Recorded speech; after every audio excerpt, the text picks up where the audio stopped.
Сәлем достар, сіздермен бірге мен Юрнур YouTube каналының авторы. Достар, бәріміз бала кезімізде Питер Пен мультфильмін көрген шығармыз. Бүгінгі видеода мен Питер Пен мультфильмінің ащы шындығын айтатын боламын. Видеоны бастамастан бұрын менің арнама тіркеліп, лайкты басып, колокольчикті шертіп қойыңыздар. Ал мен видеоны жалғастырайын. Жалпы Питер Пен өскісі келмейтін бала. Ол екісіз мәңгі. Ол мәңгі жас болып қалады. Ол сүт тістерін сақтайды. Ол үйден мұржа арқылы қашып шығып, Кенсингтон бақшасына ұшып, перілерді кездестірді. Ол кейінірек Неверлендте жоғалып кеткен ұлдардың Венди Дарлингпен бірге Кенсингтон бақтарында жоғалғандардың ортасында тұрады. Оның өзінің Тингер Белл ертегісі бар. Оның ең қас жауы Капитан Гук.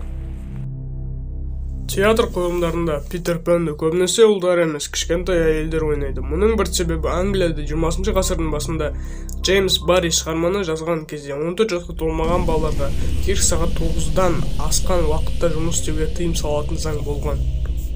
Ал тағы бір сұрақ, неліктен Питер Пен әңгімелерінің авторы оларға ертегі шағын қосты? Оның жауабы, Питер Пен туралы шығармалардың авторы Джеймс Барри оларды бірнеше рет өзгеріп нақтылаған. Алғашында оның ертегісінің кейіпкерлері дәл осылай ұша алатын.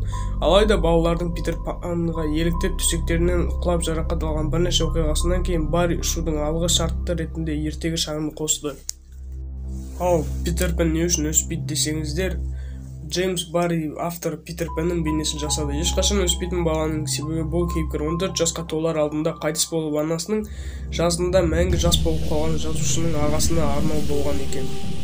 Автор Питер Пеннің авторлық құқығының түскен қаражаты қай мекемеге өсиет етті?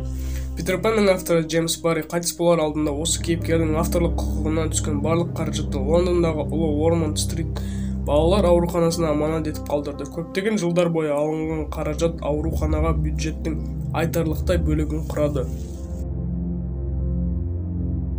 Достар, осылайша Питер Пен мультфильмінің ащы шындығы өз мәресіне жетті. Питер Пеннің ащы шындығы ұнаса, менің арнама тіркеліп, лайкты басып, колокольчикті шертіп қойыңыздар. Ал келесі жолы қандай мультфильм, анимеге ащы шындық түсірейін, соны айта кетіңіздер. Сіздермен бірге болған мен Юрнур YouTube каналының авторы. Сау болыңыздар.